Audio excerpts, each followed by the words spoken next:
Hi friends, இன்றைக்கி நாம் பலாப்பழ சூசியம் எப்படி பண்ணுறதுன்னு பார்க்க போகிறோம். ஒரு கப் பாசிப்பயிரை 3 மணி நேரம் ஊற வச்சுருக்கேன். இதை நல்லா கழுவி இந்த குக்கரில் சேர்த்துக்குவோம். இதோட 1.5 கப் தண்ணி சேர்த்து 3 விசிலுக்கு வேக விட்டுருவோம். அந்த பக்கம் பாசிப்பயிறு குக்கரில் வேகட்டும். இந்த பக்கம் நாம் வெல்லத்தை ரெடி பண்ணிக்குவோம். 200 கிராம் வெல்லம் எடுத்திருக்கேன். இதோட 4 ஏலக்காய், 1 டம்ளர் தண்ணியும் சேர்த்து கொதிக்க விடுவோம்.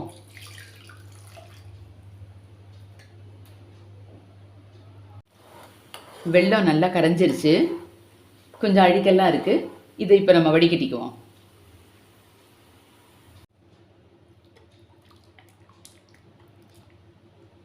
வடிகட்டியாச்சு. இதை இப்போ நம்ம நகர்த்தி வச்சுக்குவோம்.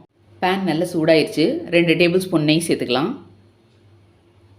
கொஞ்சம் நட்ஸை ஃப்ரை பண்ணி எடுத்துக்குவோம்.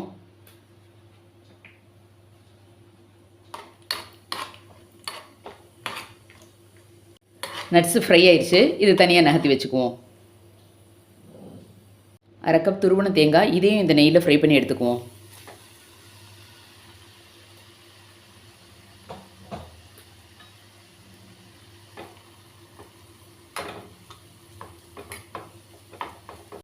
கொஞ்சம் நேரம் இதை ஃப்ரை பண்ணால் போதும், இல்லைன்னா இது கருகிரும். கொஞ்சம் லைட்டாக கலர் சேஞ்ச் ஆகிற வரைக்கும் ஃப்ரை பண்ணால் போதும். தேங்காய் நெய்யில் வறுபடுற வாசனை அருமையாக வருது. இப்போ இந்த ஸ்டேஜில் ஸ்டவ் ஆஃப் பண்ணிக்குவோம். இப்போ இதையும் நகர்த்தி வச்சுக்குவோம். குக்கர் விசில் விட்டுருச்சு. இப்போ திறந்து பார்த்துக்குவோம். பாசிப்பயிறு அருமையாக வந்திருக்கு. பாசிப்பயிறு நல்லா மசிஞ்சு குழக்குழன்னு இருக்குது. இதோட வெல்லத்தை சேர்த்துக்குவோம். ஃப்ரை பண்ண நட்ஸையும் சேர்த்துக்குவோம். ஃப்ரை பண்ண தேங்காய் துருவலையும் சேர்த்துக்குவோம். இது கொஞ்சம் தண்ணியாக இருக்குது, இறுகி வரணும். அது வரைக்கும் கொஞ்சம் கொதிக்கட்டும்.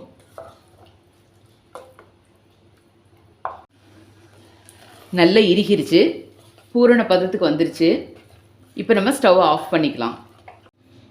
இது இப்போ நல்லா ஆறட்டும். இன்றைக்கி நான் சூசியம் செய்கிறதுக்காக பலாப்பழத்தை எடுத்திருக்கேன். இந்த பலாப்பழத்தை கீறி இதுக்குள்ளே இருக்கிற விதையை எடுத்துருவோம்.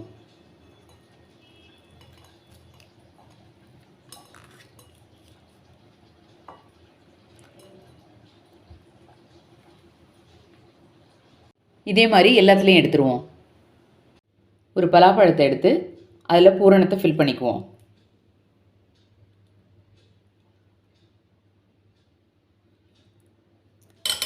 இதே மாதிரி எல்லா பலாப்பழத்துலேயும் ஃபில் பண்ணிக்குவோம்.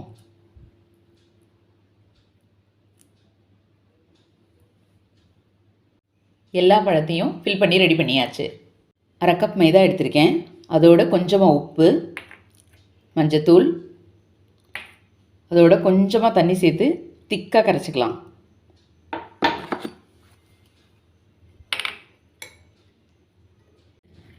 ரொம்பவும் திக்காக இல்லாமல் ரொம்பவும் தண்ணியாகவும் இல்லாமல் இதை மாதிரி கரைச்சி வச்சுக்கணும். இப்போ இந்த பூரணத்தை ஃபில் பண்ண பலாப்பழத்தை இதில் டிப் பண்ணி எண்ணெயில் பொரிச்சிட வேண்டியது தான். எல்லா பக்கமும் நல்லா ஒட்டுற மாதிரி இதை மாதிரி அப்ளை பண்ணிக்கிட்டு பொரிச்சு எடுத்துட வேண்டியது தான். எண்ணெய் சூடாயிடுச்சு. இப்போ இதை பொரிச்சுக்க வேண்டியது தான்.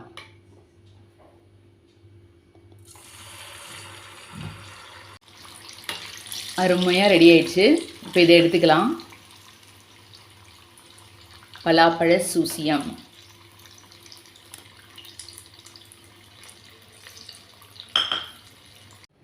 அருமையான சுவையோட பலாப்பழ சூசியம் ரெடி.